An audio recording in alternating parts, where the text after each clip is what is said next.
लीजिए सुनिए प्रेमचंद की लिखी कहानी विमाता। वाचन समीर गोस्वामी का है। आज की कहानी का सिलसिला शुरू करने के पहले मैं आपको बताना चाहूंगा हब हॉपर ऐप के बारे में। हब हॉपर आपके लिए लाए हैं हजारों पॉडकास्ट जो आप सुन सकते हैं कभी भी कहीं भी।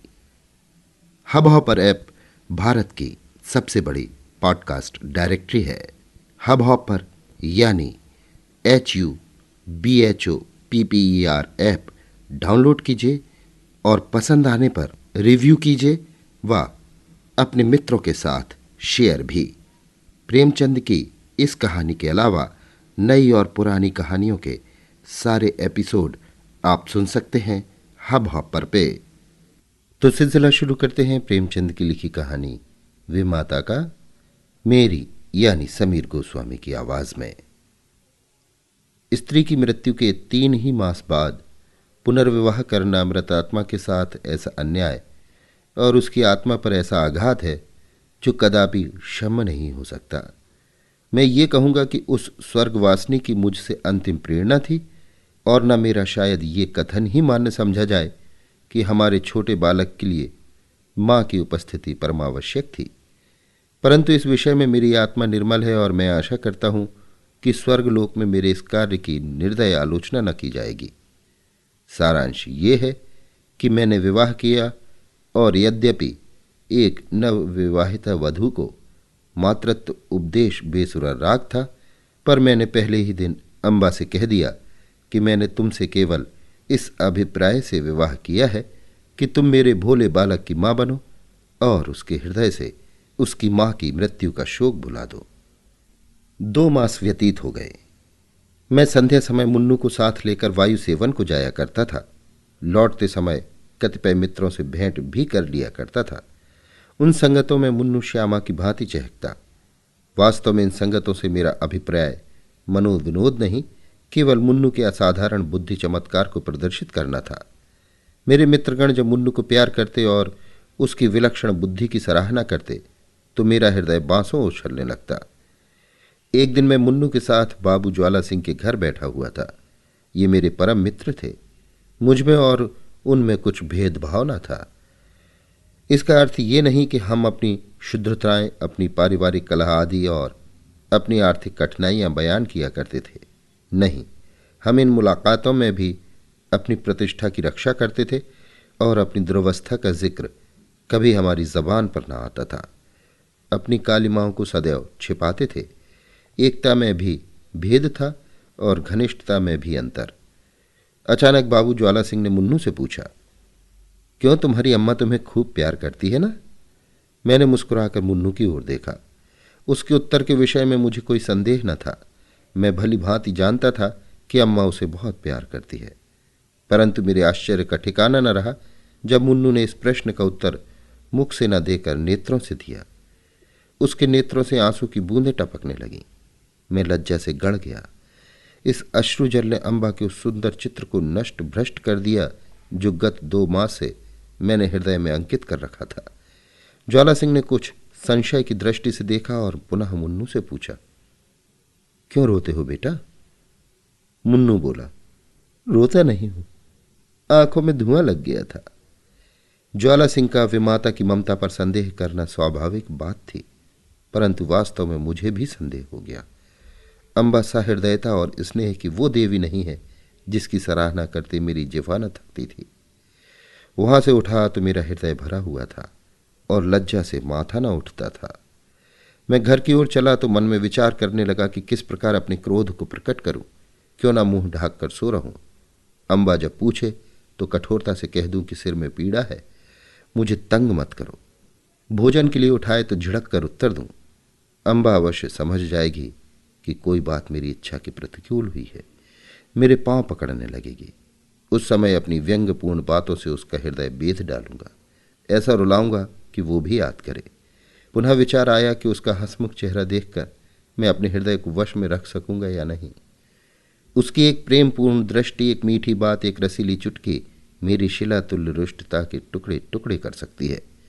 परंतु हृदय की इस निर्बलता पर मेरा मन झुंझला उठा।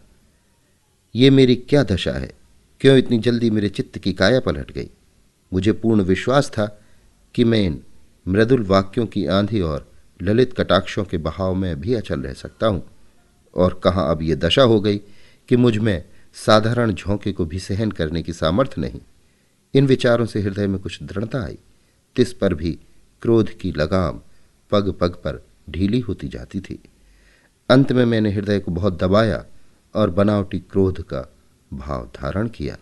ठान लिया कि चलते ही चलते एकदम से बरस पड़ूंगा। ऐसा न हो कि विलंब रूपी वायु इस क्रोध रूपी मेघ को उड़ा ले जाए। परंतु ज्यों ही घर पहुंचा, अम्बा ने दौड़कर मुन्नू को गोदी में ले लिया और प्यार से सने हुए कोमल स्वर से बोली, आज तुम इतनी देर तक कहाँ घूमते रहे? चलो देखो, मैंने तुम्हारे लिए कैसी अच्छी अच्छी फुलौरियां बनाई हैं। मेरा कृत्रिम क्रोध एक क्षण में उड़ गया। मैंने विचार किया, इस देवी पर क्रोध करना भारी अत्याचार है। मुन्नू अबोध बालक है, संभव है कि वो अपनी माँ का स्मरण कर रो पड़ा हो। अम्बा इसके लिए दोषी नहीं ठहराई जा सकती। हमारे मनोभाव पूर्व विचारों के अधीन नहीं होते। हम उनको प्रकट करने के निमित्त कैसे कैसे शब्द गढ़ते हैं, परंतु समय पर शब्द हमें धोखा दे जाते हैं और वे ही भावनाएं स्वाभाविक रूप से प्रकट होती हैं। मैंने अम्बा को ना तो कोई व्यंग्यपूर्ण बातें ही कही और न क्रोधित हो मुंह ढाक कर सोया ही, बल्कि अत्यंत कोमल स्वर में बोला, मुन्नू ने आज मुझे अत्यंत लज्जित किया। खजांची साहब ने पूछा, तुम्हारी नई अम्मा तुम्हें प्यार करती है या नहीं? तो ये रोने लगा। मैं लज्जा से गड़ गया।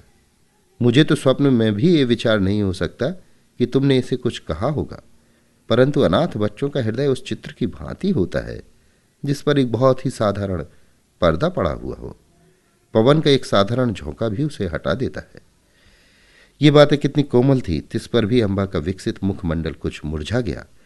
वो सजल नेत्र होकर बोली, इस बात का विचार तो मैंने यथासाध्य पहले ही दिन से रखा है, परंतु ये असंभव है कि मैं मुन्नू के हृदय से माँ का शोक मिटा दूं। मैं चाहे अपना सर्वस्व अर्पण कर दूं, परंतु मेरे नाम पर जो सौतेलेपन की कालिमा लगी हुई है वो मिट नहीं सकती। मुझे भय था कि इस वार्तालाप का परिणाम कहीं विपरीत न हो, परंतु दूसरे ही दिन मुझे अम्बा के व्यवहार में बहुत अंतर दिखाई देने लगा। मैं उसे प्रातःकाल सायंकाल पर्यंत मुन्नू की ही सेवा में लगी हुई देखता, यहाँ तक कि उस धुन में मेरी भी चिंता न रहती थी। परंतु मैं ऐसा त्यागी न था कि अपने आराम को मुन्नू पर अर्पण कर देता। कभी कभी मुझे अम्बा की अश्रद्धा न भाती, परंतु मैं कभी भूल कर भी इसकी चर्चा न करता। एक दिन मैं अनियमित रूप से दफ्तर से कुछ पहले ही आ गया। क्या देखता हूं कि मुन्नू द्वार पर भीतर की ओर मुख किए खड़ा है। मुझे इस समय आंख में चौली खेलने की सूझी। मैंने दबे पांव पीछे से जाकर उसके नेत्र मूंद लिए, पर शोक, उसके दोनों गाल अश्रुपूरित थे। मैंने तुरंत दोनों हाथ हटा लिए। ऐसा प्रतीत हुआ मानो सर्प ने डस लिया हो। हृदय पर एक चोट लगी। मुन्नू को गोद में लेकर बोला, मुन्नू क्यों रोते हो? ये कहते कहते मेरे नेत्र भी सजल हुआ है। मुन्नू आंसू पीकर बोला, जी नहीं, रोता नहीं हूं।